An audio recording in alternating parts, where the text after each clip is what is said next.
Subscribe कीजिए बिन Nasir network को और हमारी फैमिली का हिस्सा बनिए। मैंने शादी के बाद पहली बार बीवी से झगड़ा नहीं, बहाना ढूंढ कर झगड़ा शुरू किया तो उसने पलट कर जो कहा मैं सोचता ही रह गया। एक बेमकसद झगड़े का मकसद। अस कलम बिन नासिर नेटवर्क। वो शाम भी अजीब सी थी। खुआ में मौसम बहार की वो सुस्ती थी जो उंगलियों के पैरों तक उतर आती है। खिड़की से आती हुई ठंडी हवा ने सैखा की चाय की गर्मी को भला दिया था। मोबाइल पर सहेलियां के नाम से वो ग्रुप, जिसमें दरहकीकत सिर्फ 3 सहेलियां थीं, भी खामोश पड़ा था।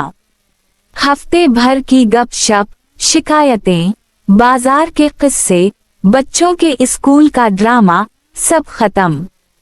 ऐसे लग रहा था जैसे पूरी दुनिया ने मुझसे बात करना बंद कर दी हो। मैं अपने 3 कमरे के अपार्टमेंट के बालकनी में बैठी थी, जो फैसलाबाद के गुलशन इकबाल के इस पुराने ब्लॉक में था, जहां हर शाम चाय की दुकान से आलू के समोसों की खुशबू आती थी। आज वो खुशबू भी बेमज़ा लग रही थी। दिल में एक अजीब सी खचाव थी। कुछ करने का दिल चाह रहा था मगर कुछ सोच नहीं रहा था। फिर अचानक वो फेसबुक का वायरल वाला जुमला याद आया जिस पर मैंने कल ही कहकहे लगाए थे। शौहर से फजूल बहस में उलझने की बजाय सीधा झगड़ा शुरू कर दें। एक शैतानी सी मस्कान मेरे होंठों पर फैल गई। हाँ, ये तो बिल्कुल ऐसा ही दिन है। आरिफ तो अभी ऑफिस से आया होगा, थोड़ी देर टेलीविजन देखेगा, फिर मोबाइल पर लग जाएगा। हमारे दरमियान यही मामूल की पुरसुकून खामोशियां होती थीं।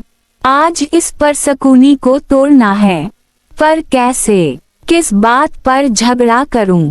कोई बहाना तो चाहिए। मैंने सोचा घर के चक्कर लगाकर कोई ना कोई मसला ढूंढ ही लूंगी। बाथरूम का टूंटी थोड़ा सी रहा है। नहीं, वो तो पिछले हफ्ते ही दुरुस्त कराया था। खाने में नमक कम है। नहीं, आज तो दाल में नमक भी ठीक था और आरिफ ने तो कोई शिकायत भी नहीं की। इसका अपना कपड़ों का ढेर जो बेड पर पड़ा होता है, वो तो हमेशा ही पड़ा रहता है।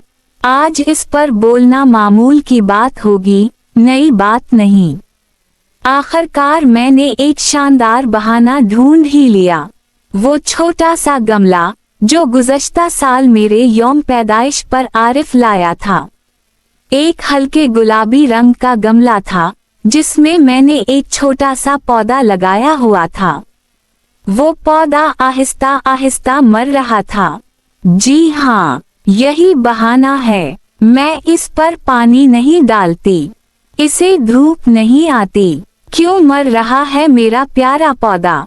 ये सारी जिम्मेदारी आरिफ की है कि इसने ऐसा गमला क्यों लाया जिसमें पौधा नहीं पलता। मैंने अपने आप को तैयार किया, गुस्से का एक मासिक चेहरे पर चढ़ाया, एक गहरी सांस ली और बेडरूम से बाहर निकलकर लाउंज में आ गई, जहां आरिफ सोफे पर दराज होकर मोबाइल देख रहा था। इसकी पेशानी पर मामूल की थकान थी। आरिफ जाना। मेरी आवाज में एक मसनूई तीखापन था। वो हैरान होकर मोबाइल नीचे किया। हाँ, किया हवा। ये देखो। मैंने गमले की तरफ इशारा किया जो अलमारी पर पड़ा था। तुम्हारा दिया हुआ ये तोहफा देखो, मरता जा रहा है। आरिफ ने गमले की तरफ देखा। इसकी आंखों में कोई खास हरकत नहीं हुई। ओह, शायद पानी कम पड़ता हो। पानी कम? हर रोज पानी डालती हूँ मैं। मेरी आवाज बुलंद हुई। ये झूठ था, पर एक झगड़े के लिए झूठ जायज था। मसला ये है कि तुमने ये गमला वहां से लिया जहां से पौधे ही नहीं पलते, सिर्फ सजावट के लिए है। तुमने सस्ती चीज लेकर दे दी और अब मेरा पौधा मर रहा है। तुम्हें पता है मैं इससे कितनी मोहब्बत करती थी। ये मेरा वो ड्रामा था जो मैंने प्लान किया था।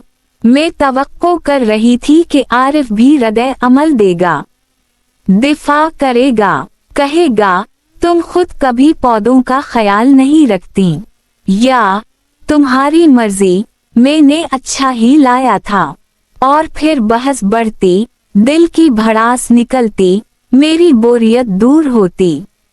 मगर आरिफ ने ऐसा कुछ नहीं किया। वो सोफे से उठा, खामोशी से गमले के पास गया, उसे उठाया और पौधे के पत्तों को हल्के से छुआ। इसके चेहरे पर गुस्से की बजाय एक अजीब सी उदासी थी। वो गमले को देखता रहा, जैसे वो कोई बहुत पुरानी याद हो। फिर इसने मुझे देखा। इसकी आंखों में वो थकन थी जो सिर्फ ऑफिस की नहीं होती। तुम ठीक कह रही हो। उसकी आवाज बिल्कुल पुरसुकून थी। मैंने वाकई उस वक्त भी कोई खास ख्याल नहीं किया था।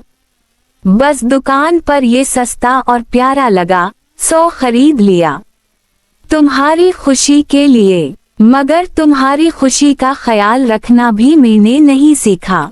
ना पौधों का, ना किसी और चीज का। ये जवाब मेरी तवक्कुआत के बिल्कुल बरअक्स था। इसने मेरी तनकीद को कबूल कर लिया था और ऐसे कबूल किया था जैसे वो किसी और बड़ी बात को मान रहा हो। मेरा बनाया हुआ गुस्सा हुआ हो गया। मैं बेचैन हो गई। अरे नहीं, मेरा मतलब ये नहीं था। मैं उलझन में पड़ गई। हाँ, तुम्हारा मुबालगा था, मैं जानता हूँ। आरिफ ने एक हल्का सा, बहुत थका हुआ सा मुस्कुराया। गमले को वापस अलमारी पर रखते हुए बोला, तुम बोर हो रही थी ना? मैं सकते में आ गई। मेरी सारी स्कीम, मेरी सारी मंसूबा बंदी उसी एक सवाल में बेनकाब हो गई। मैंने कुछ कहने की कोशिश की, मगर अल्फाज नहीं बने। वो वापस सोफे पर बैठ गया, मगर इस बार दराज नहीं हुआ। सीधा बैठा और मेरी तरफ देखने लगा। तुम जब बोर होती हो, तो तुम्हारी आंखों में एक खास तरह की बेकरारी होती है, जैसे कुछ तलाश कर रही हूँ पर पता नहीं किया।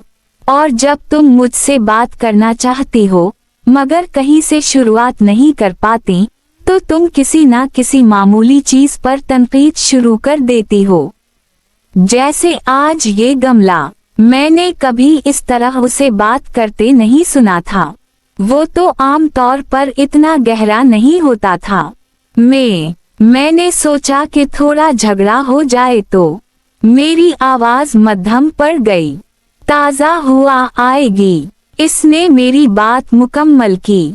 जी हाँ, मैंने वो पोस्ट भी देखी थी। बहुत वायरल हो रही थी। वो उठा, किचन की तरफ गया और पानी के 2 गिलास ले आया। एक मेरी तरफ बढ़ाते हुए बोला, हमें झगड़ने की जरूरत नहीं सरी, बात करने की जरूरत है, बेमकसद बात करने की। मैं ग्लास हाथ में लेकर बैठ गई। खुआ में वो तेजी खत्म हो चुकी थी। अब एक नई कस्म की खामोशी थी, जो भारी जरूर थी पर दुश्मन नहीं लग रही थी। पर हम तो रोज बात करते हैं। मैंने कमजोर सा एहतजाज किया। नहीं, इसने फौरन कहा, हम काम की बात करते हैं। घर का खर्चा, बिजली का बिल, बच्चे का पराजकट, अम्मी अब्बू की सेहत, ये सब जरूरी बातें हैं। मगर तुम्हें याद है शादी से पहले हम फोन पर रात भर क्या बात करते थे? मैंने सोचा, वो लंबी लंबी बातें। मैं उसे अपने स्कूल के दिनों के किस्से सुनाती, वो मुझे अपने कॉलेज के दोस्तों की औधम मचाती कहानियां सुनाता। हम इस बात पर बहस करते कि अगर हमारी एक बिल्ली होती तो उसका नाम क्या होता। हम आसमान पर बादलों के इश्काल बताते। ये सब वो बेमकसद, फजूल सी बातें थीं, जिनका कोई नतीजा नहीं निकलता था, बस खुशी होती थी। वो सब तो। मेरी आवाज रुक गई। वो सब खत्म हो गया। आरिफ ने कहा। शादी के बाद हम घर बनाने में लग गए, रिश्ते बनाने में लग गए, कामयाब जोड़ा बनने में लग गए। हमने ये सोचना छोड़ दिया कि हमें एक दूसरे से बातें करनी है, सिर्फ गुजारा नहीं करना। इसकी बातों ने मेरे दिल पर ऐसा वार किया जैसे कोई गहरा राज खल गया हो। यही तो बात थी, यही वो खचाव था जो मैं महसूस कर रही थी। ये महज बोरियत नहीं थी, ये एक कमी थी, एक ऐसी गुफ्तगू की कमी जो किसी नतीजे पर पहुंचने के लिए ना हो, सिर्फ मौजूदगी के लिए हो। तुमने आज झगड़ा शुरू किया, वो आहिस्ता से बोला, तो मेरे अंदर कुछ टूटा नहीं, बल्कि मुझे खुशी हुई। खुशी? मैं हैरान हुई। हाँ, क्योंकि इसका मतलब था कि तुम मुझ में इतनी आरामदाह हो कि तुम्हें लगा कि तुम बगैर किसी डर के मुझसे लड़ सकती हो, और तुम मुझसे तवज्जो चाह रही थीं, असली बेमकसद तवज्जो। मुझे ये एहसास दिलाने के लिए शुक्रिया। मैंने इसे देखा, इसकी आंखों में वही थकन थी, मगर अब इस पर एक नरमी की तह चढ़ गई थी।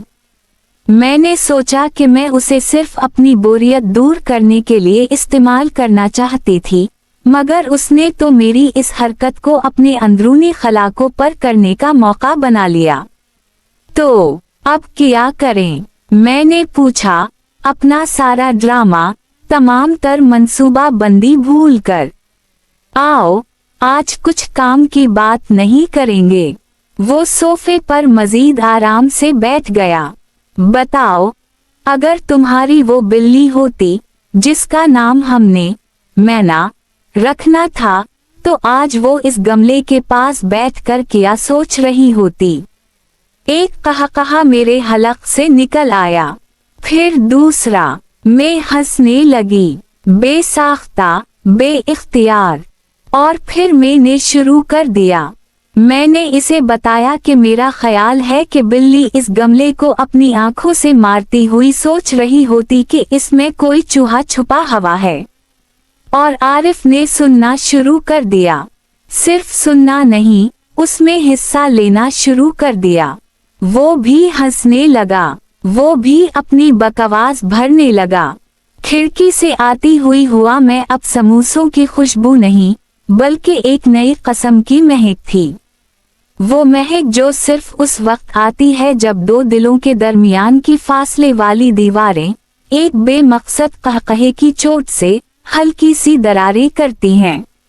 वो गमला अब भी वही था, पौधा अब भी मर रहा था, मगर इस शाम हमारे घर में कुछ नया उग आया था। खुलासा, एक बोर बीवी ने फीसबक के मशवरे पर अमल करते हुए शौहर से फजूल झगड़ा शुरू करने का फैसला किया, मगर शौहर के गैर मुतवक्के, समझदार और नरम जवाब ने झगड़े को एक ऐसी गहरी बातचीत में बदल दिया जो सालों से उनके रिश्ते से गायब थी। ये कहानी इस एहसास की है कि कभी कभार एक बेमकसद झगड़ा भी वो रास्ता खोल देता है जिससे असल बात तक पहुंचा जा सकता है। क्या आपके रिश्ते में भी ऐसी बेमकसद मगर जरूरी बातें होती हैं? अपना तजुर्बा कमेंट्स में शेयर करें।